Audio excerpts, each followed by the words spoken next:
the resilience that allow us to get up stronger every time we take a hit, the resilience that drives our belief in the nation we call our Mathrubhumi. At the age of 16, I bought a second-class train ticket and left for Mumbai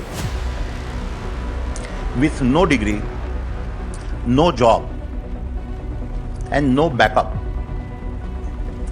except burning desire to define my own path. Year 2023 Gautam Adani के लिए ये साल बहुत ही setback वाली साल रही थी। Adani's companies have lost a staggering $107 billion in market cap in less than a week. Arguably one of the biggest crashes in Indian history. The rout saw most of the Adani company stocks hit the lower circuit breaker almost on a daily basis, leading to personal wealth erosion of a whopping $57 billion. क्यों? क्योंकि गौतम अदानी की net worth $120 billion से सीधा $80 billion तक पहुंच गई थी और वर्ल्ड रिचेस्ट मैन के थर्ड रैंक से सीधा 20th रैंक पे पहुंच गई थी। और इसके पीछे का बिग रीजन था हिंडनबर्ग का contribution report. Looking elsewhere in the markets today, major short seller Hindenburg Research putting out a market-moving call on Adani Group. It's the family-owned businesses of Asian billionaire Gautam Adani. Hindenburg का report इतना ज्यादा contribution था, इतना ज्यादा controversial था कि Adani group के सारे शेयर क्रैश हो गए और गौतम अदानी के बिजनेस और उसके रेपुटेशन सिर्फ और सिर्फ हिंडनबर्ग के रिपोर्ट पे डिपेंड हो गई। 18 odd months after Hindenburg Research accused the Adani Group of brazen stock market manipulation and accounting fraud, a series of revelations made by the US-based firm Hindenburg has raised questions for the Securities and Exchange Board of India (SEBI). But recent time में अडानी की situation देखे तो वो Reliance industry को सरपास करके Asia का first position पे आ गई है, यानी कि एशिया में वो रिचेस्ट मैन के फर्स्ट पोजीशन पे है। आज अडानी की नेटवर्थ $92 बिलियन की है और अंबानी की नेटवर्थ $90 बिलियन की दिखाई गई है और इंडिया के दो बिजनेस जायंट के बीच एक पोजिशनल वार छिड़ चुकी है। Gautam Adani, the chairman of Adani Group, has become Asia's richest individual, overtaking Reliance Industries chairman Mukesh Ambani, according to the latest Bloomberg Billionaires Index. But अब सवाल आता है कि कई सालों से अंबानी एशिया में फर्स्ट पोजीशन को होल्ड करके रखी है, बट अचानक उसमें ऐसा क्या हो गया कि वो फर्स्ट पोजीशन से सेकेंड पोजीशन में चली गई और अडानी ग्रुप ने ऐसा क्या किया कि वो फर्स्ट पोजीशन को होल्ड करने लगी। And most importantly Adani group ये पोजीशन को कितने दिनों तक होल्ड करके रखेगी, इन सारे सवालों का एक्सप्लेनेशन जानेंगे इस एपिसोड में।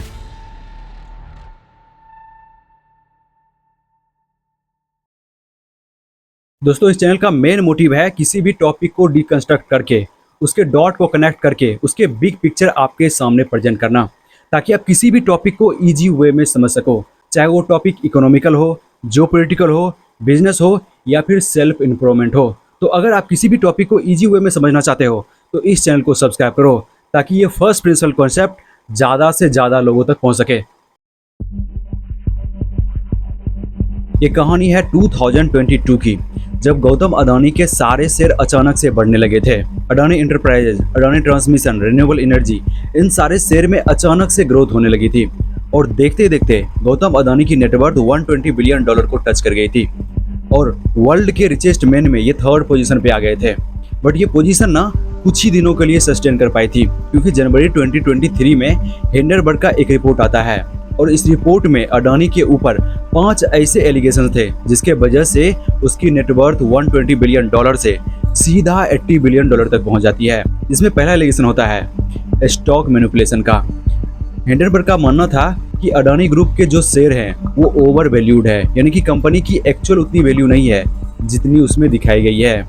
इन्वेस्टर ऑर्डर पे ऑर्डर डाल रहे हैं बट उस जगह पे कोई पब्लिक फॉलो है ही नहीं, जिसके वजह से उसकी शेयर की प्राइस बढ़ रही है। दूसरा एलिगेशन था फेक सेल कंपनी बनाने की। कई कंपनी सेल कंपनी बनाती है अपनी फाइनेंशियल ट्रांजैक्शन करने के लिए, बट ये लीगल भी होता है, लेकिन इलीगल तब होता है जब इसका मिसयूज किया जाता है। इसीलिए हिंडनबर्ग की रिपोर्ट में ये हाईलाइटेड किया गया था कि गौतम अडानी अपने खुद के शेयर के साथ ट्रेड करती है इनडायरेक्टली, यानी कि जितना पब्लिक के लिए शेयर डाइल्यूट होनी चाहिए उतनी नहीं है, वो इनसाइड से खुद से ट्रेड करती है, जिसके वजह से मार्केट में एक फेक डिमांड क्रिएट हो जाती है, तीसरा एलिगेशन था एक्सेसिव डेब्ट का। हिंडनबर्ग अपनी रिपोर्ट में ये हाईलाइटेड करता है कि अडानी ग्रुप के कई कंपनी डेब्ट के वजह से चल रही है, यानी कि उसके कई प्रोजेक्ट लोन के वजह से स्टार्ट होती है और इसमें शेयर को एक कोलैटरल की तरह यूज किया जाता है, यानी कि शेयर प्राइस को बढ़ते हुए दिखाकर इन्वेस्टर से पैसे बोरो करती है और उसी पैसे को अपने प्रोजेक्ट में यूज करती है। इससे लेंडर के ऊपर प्रेशर बन सकता है और अचानक शेयर की प्राइस गिर सकती है। चौथा एलिगेशन था फाइनेंशियल फ्रॉड का। हिंडनबर्ग का कहना था कि अडानी ग्रुप के जो स्टेटमेंट होते हैं उसमें कई चीज़ फेक दिखाए जाते हैं, यानी कि प्रॉफिट को बढ़ा चढ़ाकर दिखाया जाता है और लायबिलिटी को कम दिखाया जाता है ताकि इन्वेस्टर उसके शेयर को खरीदने के लिए अट्रैक्ट हो सके। और इस चीज़ में ऑडिटर भी उसका सपोर्ट करता है, जिसके वजह से इसकी इलीगलिटी फ्यूचर में और ज़्यादा बढ़ सकती है और इसका इम्पैक्ट सीधा उसके शेयर प्राइस पर पड़ेगी। पांचवा एलिगेशन था कॉर्पोरेट गवर्नेंस। हिंडनबर्ग का मानना था कि अडानी ग्रुप में फैमिली इन्फ्लुएंस बहुत ज़्यादा है, यानी कि उसके कई प्रमोटर उसके फैमिली से ही आती है, जिसके वजह से एक प्रॉपर गवर्नेंस फॉलो नहीं हो पाती है। एक हेल्दी गवर्नेंस तभी होता है जब वहाँ के प्रमोटर इंडिपेंडेंट होता है, ऑडिटर इंडिपेंडेंट होता है और वहाँ की डिसीजन ट्रांसपेरेंट होती है। और इस पांचों एलिगेशन के वजह से अडानी ग्रुप को इतना झटका लगा कि कुछ ही दिनों में उसके शेयर प्राइस 50% तक क्रैश हो गई और कंपनी की बहुत ही बुरी हालत हो गई। रिसेंटली ब्लूमबर्ग का एक रिपोर्ट आता है जिसमें गौतम अडानी अंबानी को सरपास करके एशिया के फर्स्ट पोजीशन पे आ गया है। बट यहाँ पे आपके मन में सवाल आ रहा होगा कि इसके ऊपर इतना ज़्यादा एलिगेशन लगा, फिर ये कंपनी खुद को कैसे रिकवर कर पाया, जबकि हिंडनबर्ग का रिपोर्ट ज़्यादातर सही होती है। तो देखो, इसके पीछे मेजर 3 रीजंस हैं। नंबर 1, नावी मुंबई इंटरनेशनल एयरपोर्ट। ये प्रोजेक्ट अडानी ग्रुप के लिए वरदान साबित हुआ। ये प्रोजेक्ट स्ट्रेटेजिकली इंडिया के गेटवे को डोमिनेट करती है।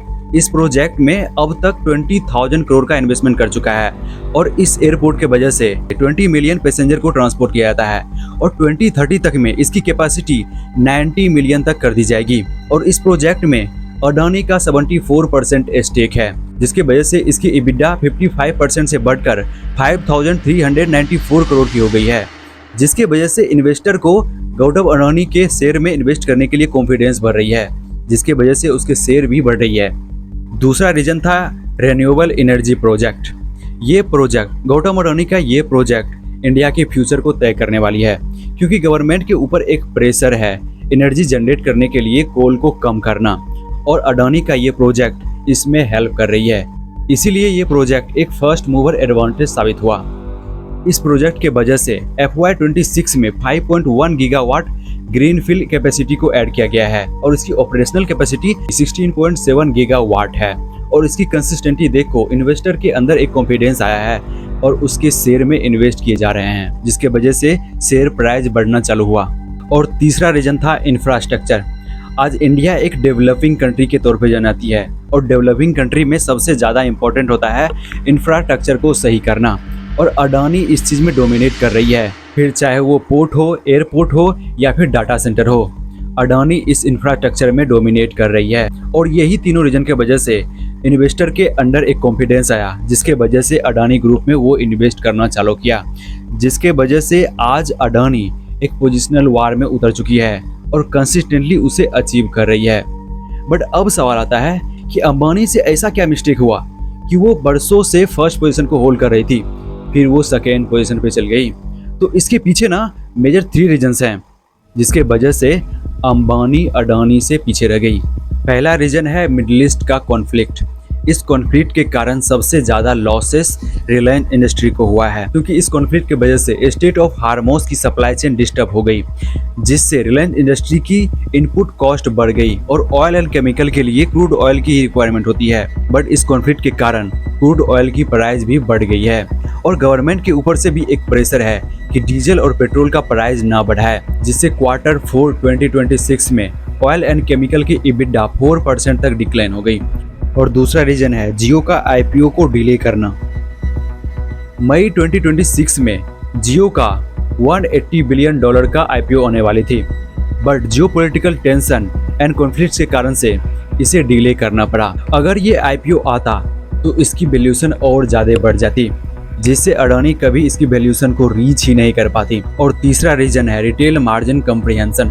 आज Reliance industry quick commerce business में घुसने की कोशिश कर रही है, बट इस बिजनेस में पहले से बहुत ज़्यादा कंपटीशन है, जैसे फ्लिपकार्ट एंड ब्लिंकिट। अगर रिलायंस को इसे ब्रेक करना है तो उसे कस्टमर एक्विजिशन में ज़्यादा इन्वेस्ट करने होंगे, जिसके वजह से रिलायंस को इसी चीज़ में ज़्यादा इन्वेस्ट हो जाती है। कस्टमर एक्विजिशन कॉस्ट बढ़ाने से रेवेन्यू तो बढ़ती है, लेकिन प्रॉफिट मार्जिन कम हो जाती है। और यही तीनों रीजन के वजह से रिलायंस इंडस्ट्री की ग्रोथ स्टॉप हो गई और अडानी उसे आसानी से ब्रेक कर गया। बट अब आपके मन में सवाल आ रहा होगा कि क्या अडानी इस फर्स्ट पोजीशन को लॉन्ग टर्म के लिए सस्टेन कर पाएगी? तो इसका जवाब हमें तब मिलेगा जब हम दोनों के बिजनेस प्लान को समझेंगे कि फ्यूचर में उसके क्या बिजनेस प्लान है, उसके रूट को समझेंगे। तो चलो इसे भी समझते हैं। अगर अंबानी के साइड में देखें तो अंबानी इंडिया के कंज्यूमर मार्केट में मोनोपोली जमा रही है, क्योंकि उसे लगता है कि जैसे जैसे इंडिया ग्रो करेगी तो उसके लोगों के इनकम भी ग्रो होगी, और जब लोगों का इनकम ग्रो होगा तो उसकी कंजप्शन पावर भी बढ़ेगी, और इसका फ़ायदा उन्हीं लोगों को होगी जो इस मार्केट को डोमिनेट करेगी। इसीलिए ये ऑयल और केमिकल के अलावा कंज्यूमर मार्केट में घुसने की कोशिश कर रही है। इस चार्ट पे आप क्लियरली देख सकते हो कि रिलायंस के डिजिटल प्लेटफॉर्म में इबिडा सबसे ज़्यादा है। और अगर अडानी के साइड में देखें तो ये इंडिया के मिशन से रिलेटेड सेगमेंट में मोनोपोली जमा रही है, जिससे पोर्ट के जरिए वो इंडिया के एक्सपोर्ट को बढ़ा रही है और एयरपोर्ट के जरिए इंडिया के पैसेंजर ट्रांसपोर्ट को बढ़ा रही है। यानी कि इंडिया के जो भी गेटवे है उसमें अडानी अपनी मोनोपोली जमा रही है, और दोनों बिजनेस जायंट मिलकर पूरे इंडिया को डोमिनेट कर रही है, कोई कंज्यूमर मार्केट को तो कोई इंडिया के गेटवे को। बट सिर्फ स्ट्रैटेजी और उसके प्लान समझ लेने से ये डिसाइड नहीं होता कि वो फर्स्ट पोजीशन को कितने दिनों तक होल्ड करेगी। इसके साथ साथ हमें उसके रिस्क फैक्टर को भी समझना होगा। अगर अंबानी के साइड में देखें तो इसके दो रिस्क फैक्टर हैं। पहला, customer acquisition cost. Reliance industry का सबसे ज़्यादा रिस्क फैक्टर यही है। मार्केट में डोमिनेट करने के लिए उसे कंज्यूमर एक्विजिशन कॉस्ट को बढ़ानी पड़ती है, जिसके वजह से ज़्यादातर इन्वेस्टमेंट उसी चीज़ में लग जाती है। दूसरा होता है ग्लोबल अनसर्टेनिटी की। जैसे आज स्टेट ऑफ हॉर्मोज के वजह से वहाँ की सप्लाई चेन डिस्टर्ब हो गई और ऑयल और केमिकल में एक रिस्क जैसी फैक्टर हो गई। उसी तरह से अगर फ्यूचर में भी ऐसा कोई अनसर्टेनिटी होती है तो ऑयल और केमिकल में रिलायंस इंडस्ट्री को ऐसे फेस करने पड़ सकते हैं। बट इसके साथ साथ उसका एक स्ट्रेंथ भी है कि उसके पास अडानी से ज़्यादा कैश फ्लो है। यानी कि आज भले ही अडानी एग्रेसिवली ग्रो कर रही है, बट उसके पास अंबानी की तरह कैश फ्लो नहीं है, क्योंकि उसके ज़्यादातर प्रोजेक्ट पॉलिटिकल सपोर्ट और डेप्ट की वजह से है। अगर पॉलिटिकल सपोर्ट एंड डेप्ट हट जाएगी तो उसकी ये ग्रोथ भी रुक सकती है। तो अब आप इसका जवाब दोगे कि लॉन्ग टर्म के लिए कौन फर्स्ट पोजीशन को होल्ड करके रख सकती है। और उसके साथ साथ मैं आपको एक इंटरेस्टिंग की बात बताता हूँ। आज के टाइम में जो ये न्यूज़ हाईलाइटेड है कि अडानी अंबानी को सरपास करके फर्स्ट पोजीशन पे आ गई है, इसमें भी एक पैराडॉक्स है, क्योंकि ब्लूमबर्ग के रिपोर्ट के हिसाब से अडानी अंबानी को सरपास कर चुका है, लेकिन फोर्ब्स के हिसाब से अभी भी अंबानी पहले पोजीशन पे है। और ऐसा पैराडॉक्स इसलिए है क्योंकि ब्लूमबर्ग शेयर प्राइस को ट्रैक करके वैल्यूएशन तय करती है, बट फोर्ब्स उसके सारे एसेट को कैलकुलेट करके तब उसकी वैल्यूएशन तय करती है। इस हिसाब से तो अंबानी के कई कंपनी अभी शेयर मार्केट में लिस्ट ही नहीं है, और जब वो लिस्ट होंगे तो उसकी वैल्यूएशन अडानी से कई गुना ज़्यादा हो सकती है। तो दोस्तों, ये थी इंडिया के दो बिजनेस जायंट की स्टोरी। आई होप आप इसे अच्छे से समझ गए होंगे। तो अगर आपको ये वीडियो पसंद आया है तो लाइक करें और ज़्यादा से ज़्यादा लोगों तक शेयर करें। तो आज के लिए इतना ही, मिलते हैं नेक्स्ट वीडियो में किसी नए टॉपिक के साथ।